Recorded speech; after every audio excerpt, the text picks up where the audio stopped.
दोस्तों, हमारे ऋषि मुनियों का कहना है कि आप चाहे तो हवा में तैर सकते हैं, पानी पर चल सकते हैं, पूरी दुनिया जीत सकते हैं, लेकिन अपने मन की चाल समझना इन सब कामों से कठिन काम होता है।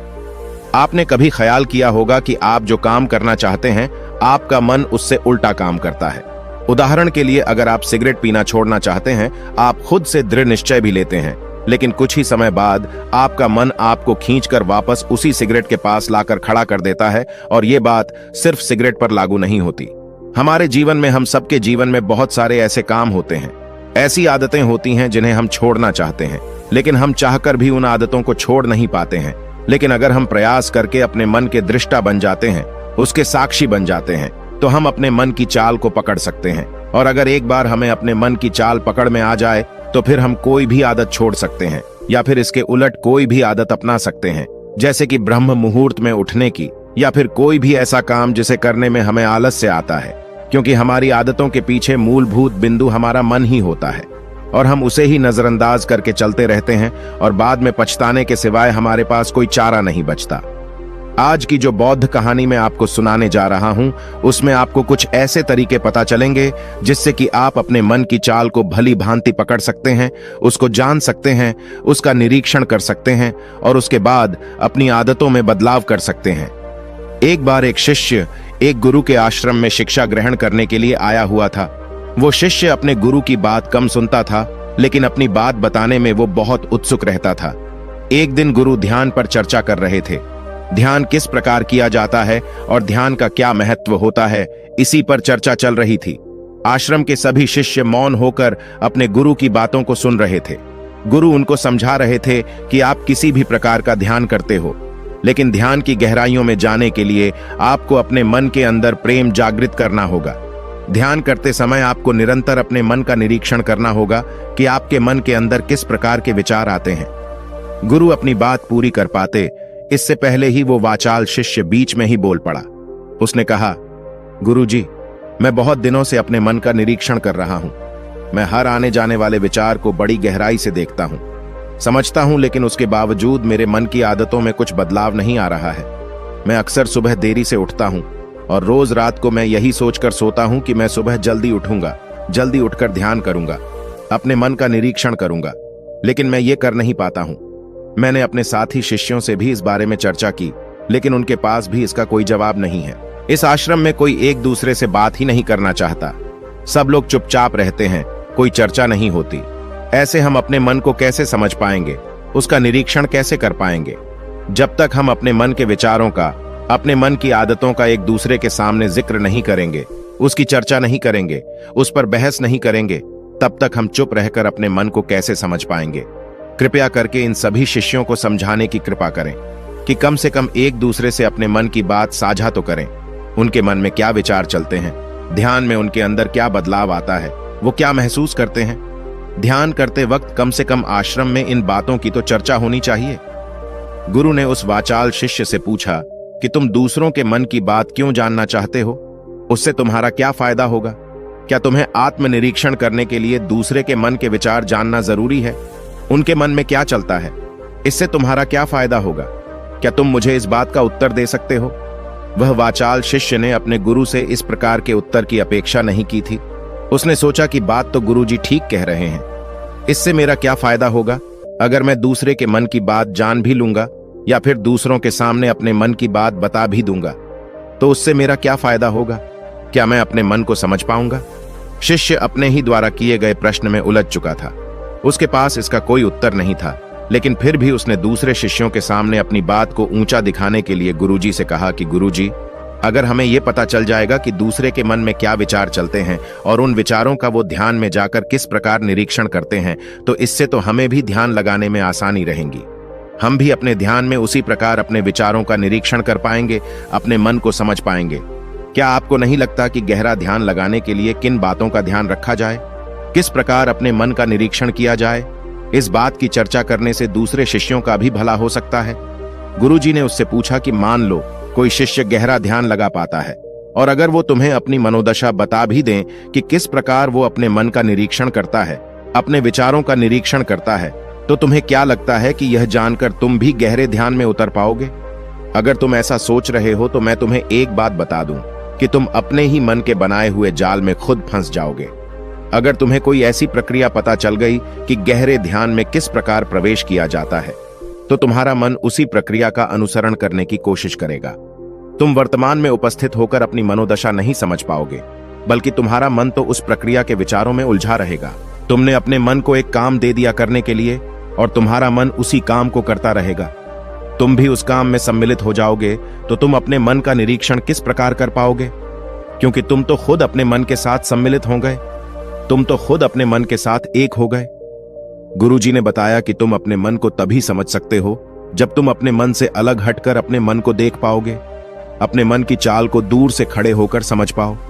जिस भी विषय को या जिस भी चीज को तुम्हें समझना होगा, तुम्हें उसे अलग होकर देखना होगा। अगर तुम उसके साथ एक हो गए तो तुम उसको कभी नहीं समझ पाओगे, तुम उसके साथ सम्मिलित हो जाओगे।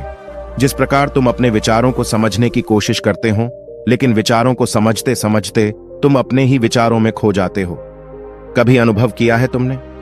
शिष्य ने हां में सर हिलाते हुए कहा कि गुरुजी, जब भी मैं अपने विचारों का निरीक्षण करने लगता हूं तो ऐसा ही होता है, मैं अपने ही विचारों में खो जाता हूं। कुछ समय बाद मुझे ध्यान में आता है कि मैं अपने विचारों का निरीक्षण कर रहा था, तो उसके बाद मैं फिर से अपने विचारों का दृष्टा बन जाता हूं, उनका साक्षी बनने की कोशिश करने लगता हूं। लेकिन कुछ समय बाद मैं फिर से अपने विचारों के साथ एक हो जाता हूं। गुरुजी ने सभी शिष्यों को समझाते हुए कहा कि जिस प्रकार एक गुस्से से भरा हुआ आदमी तभी भी अपने गुस्से का निरीक्षण नहीं कर पाता, क्योंकि वो खुद अपने गुस्से के साथ एक हो जाता है। वो अपने गुस्से को ही अपना अस्तित्व मान लेता है, और इसीलिए वो ये कभी नहीं देख पाता कि ये गुस्सा उसके मन को किस प्रकार प्रभावित कर रहा है, किस प्रकार ये गुस्सा उसके मन को दुखी कर जाएगा। वो कभी नहीं देख पाएगा, क्योंकि उसके पास वो कला नहीं है कि वो अपने गुस्से को अपने से अलग करके देख पाए। किसी चीज के लिए सारे अभ्यास बने हुए हैं ताकि तुम सिर्फ एक दृष्टा, एक साक्षी बनकर सभी चीजों को उसके परिपूर्ण, उसके असली स्वरूप में देख पाओ। और जब तुम सभी चीजों का, सभी विचारों का असली स्वरूप देख लेते हो, तब तुम्हें उसकी अनित्यता पता चलती है। तब तुम्हें पता चलता है कि ये सब आने जाने वाली चीजें हैं, लेकिन चेतना, कॉन्शियसनेस, वो हमेशा इंसान के साथ रहती है। वो दृष्टा, वो साक्षी जो उसको देख रहा है, वो हमेशा जीवित रहता है, वो कभी नहीं मरता, वो नित्य है, और वही चेतना होती है। चेतना किसी भी चीज से कभी भी बंधी हुई नहीं होती। चेतना तुम्हारा होश है। दूसरी चीजों को उनके स्वरूप में देख पाने की कला तुम्हें तुम्हारी चेतना से ही मिलती है। जितनी प्रकार तुम्हारी चेतना होगी, उतने ही अच्छे तरीके से तुम चीजों से अलग हटकर उनको देख पाने में सक्षम हो पाओगे। इसलिए अपनी चेतना को ऊपर उठाने का काम करो, ताकि तुम अपनी चेतना से किसी भी चीज का असली स्वरूप देखने में सक्षम हो पाओ। शिष्य ने पूछा कि गुरुदेव, आपकी बातें कुछ कुछ तो समझ में आ रही हैं, लेकिन एक बात समझ में नहीं आई कि अपनी चेतना को ऊपर उठाने के लिए, अपने आप को ज्यादा होश में रखने के लिए हमें क्या करना होगा। इस पर चर्चा करते हुए गुरु ने बताया कि तुम मौन होकर, चुप होकर सिर्फ अपने विचारों को, अपने मन की प्रक्रियाओं को, अपने अनुभवों को देखना शुरू करो। तुम्हारे अनुभव आते हैं, तुम्हारे अनुभव चले जाते हैं, वो अनित्य है, वो हमेशा हमारे साथ नहीं रहने वाले, लेकिन हमारा मन उन्हीं अनुभवों को पकड़ने की कोशिश करता रहता है। जब तुम्हें कोई अच्छा अनुभव होता है तो तुम्हारा मन चाहता है कि तुम्हें बार बार वही अनुभव हो, और उसी अनुभव को लेने के चक्कर में तुम्हारा मन तुम्हें फंसाता चला जाता है। तुम्हारी चेतना तुम्हारे मन के अधीन हो जाती है, वही होता है। एक सिगरेट पीने वाले के साथ वही होता है, एक शराब पीने वाले के साथ वही होता है, हर बुरी आदत अपनाने वाले के साथ, कि उसकी चेतना उसके मन की गुलाम हो जाती है। अगर तुम अपनी चेतना को अपने मन से आजाद करना चाहते हो तो सबसे पहले मौन रहना सीखो, चुप रहना सीखो। तुम्हारे ज्यादा बोलने की आदत, दूसरों से उनके अनुभव सुनने की आदत तुम्हारे मन को और ज्यादा भर देगी। लेकिन अपनी चेतना को आजाद करने के लिए तुम्हें अपने मन को खाली करना सीखना होगा। जब तुम अपने मन को खाली करोगे, तब तुम्हें अपनी चेतना का असली स्वरूप दिखाई देगा। तब तुम्हें पता चलेगा कि मौन रहकर, चुप रहकर अपनी चेतना को कैसे ऊपर उठाया जाए, कैसे हमेशा चैतन्य रहा जाए। चैतन्य रहना ही हमारा असली स्वरूप होता है, लेकिन हम उसे भूल चुके हैं अपने मन के अधीन होकर। इसीलिए अपनी चेतना को अपने मन से छुटकारा दिलाना होगा। इसके लिए तुम चुप रहकर अपने मन के विचारों को देखना शुरू करो, उसके अनुभवों को महसूस करना शुरू करो। जब तुम अपने मन के साक्षी हो जाते हो, अपने मन के दृष्टा हो जाते हो, उसे देखने वाले हो जाते हो, तब तुम्हें पता चलता है कि तुम्हारे मन में एक विचार जाता है तो दूसरा आ जाता है, दूसरा जाता है तो तीसरा जाता है, और इस प्रकार जिस तरह सड़क पर भीड़ चल रही होती है, लोगों का हुजूम चल रहा होता है। एक आदमी जाता है तो दूसरा आता है, दूसरा जाता है तो तीसरा आता है।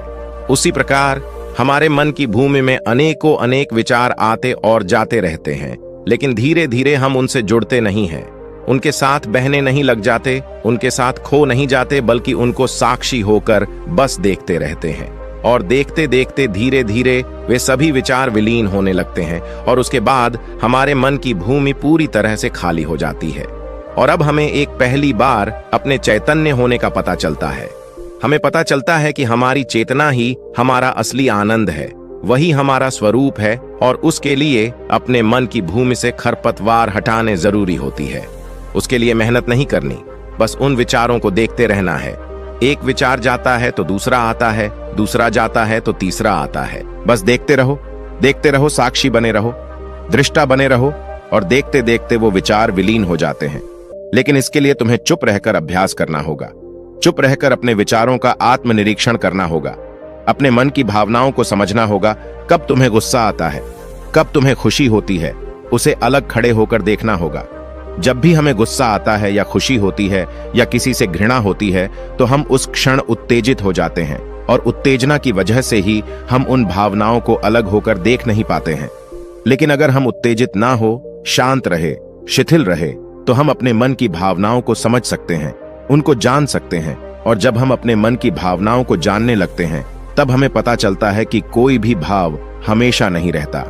एक भाव जाता है तो दूसरा चला आता है। खुशी हमेशा नहीं रहती, दुख हमेशा नहीं रहता, गुस्सा हमेशा नहीं आता, गिरना हमेशा नहीं होता है। जब इन बातों को हम समझने लगते हैं तो ये सारे भाव हमारे अंदर से विलीन होने लगते हैं, और सिर्फ एक प्रेम, एक आनंद हमारे अंदर बच जाता है। उसे ही हम परमानंद कहते हैं, और वही हमारा असली स्वरूप होता है। इसीलिए अपने मन की चाल में तुम खुद मत फंस जाना। अपने मन की चाल को दूर खड़े होकर बस देखते रहना, और देखते देखते उस चाल में तुम्हारा मन पूरी तरह से विलीन हो जाएगा। और जब कोई मन नहीं बचेगा, तभी हम हर चीज में अपना मन लगा सकते हैं, हर काम को पूरे ध्यान पूर्व कर सकते हैं। असल में मन का विलीन होना ही ध्यान में प्रवेश होता है। जब तक हमारा मन हावी होता है, तब तक हम ध्यान में प्रवेश नहीं कर पाते, क्योंकि हमारा मन करेगा तब हम ध्यान करेंगे, और जब हमारा मन नहीं करेगा तब हम ध्यान नहीं करेंगे, और ऐसा हर काम में लागू होता है। लेकिन एक बार अगर हमारा मन विलीन हो जाता है, तो हम हर काम में ध्यान लगा सकते हैं, और ध्यान ही हमारा असली स्वरूप बन जाता है, वही चेतना बन जाती है।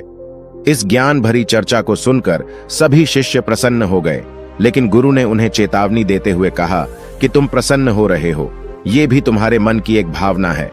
तुम्हें ये बातें सुनने में मजा आ रहा है, इसीलिए तुम प्रसन्न हो रहे हो, लेकिन ये बातें हमेशा कोई तुम्हें नहीं सुनाएगा, और इसी वजह से तुम्हारा मन हमेशा प्रसन्न नहीं रह पाएगा। अगर तुम्हें असली आनंद की खोज करनी है, ऐसी प्रसन्नता हासिल करनी है जो कभी विलीन ना हो, तो तुम शांत होकर, मौन होकर, भावना रहित होकर अपने विचारों और अपनी भावनाओं को देखना शुरू करो। उसके बाद तुम्हें खुद ही महसूस होगा कि चेतना जो होती है वो शाश्वत होती है, वो कभी नहीं मरती, और बाकी सभी चीजें अनित्य हैं। वो खत्म हो जाएंगी, वो मर जाएंगे, वो पीछे छूट जाएंगे। कोई भी चीज इस संसार में शाश्वत नहीं होती सिवाय हमारी चेतना के। जब हमारे प्राण छूटते हैं तो हमारे शरीर से सबसे पहले हमारी चेतना ही निकलती है, इसीलिए चेतना कभी नहीं मरती। गुरु ने सभी को निर्देश देते हुए कहा कि आज हम मौन रहकर अपने मन के विचारों और उसकी भावनाओं पर ध्यान लगाएंगे। उसके साथ सम्मिलित नहीं होंगे, बस उसे दूर से खड़े होकर देखते रहेंगे। थोड़ा कठिन है, लेकिन अभ्यास करने से तुम इसमें पारंगत हो जाओगे। और इसके बाद गुरु ने सभी को ध्यान लगाने का संकेत किया। तो दोस्तों, कैसी लगी ये कहानी आपको? कमेंट सेक्शन में जरूर बताना, और अच्छी लगी हो तो अनजाना पथ चैनल को सब्सक्राइब करके नोटिफिकेशन बेल को जरूर प्रेस कर देना। तो मिलते हैं किसी अगली कहानी में, तब तक के लिए अपना ख्याल रखें। धन्यवाद। नमो बुद्धाय।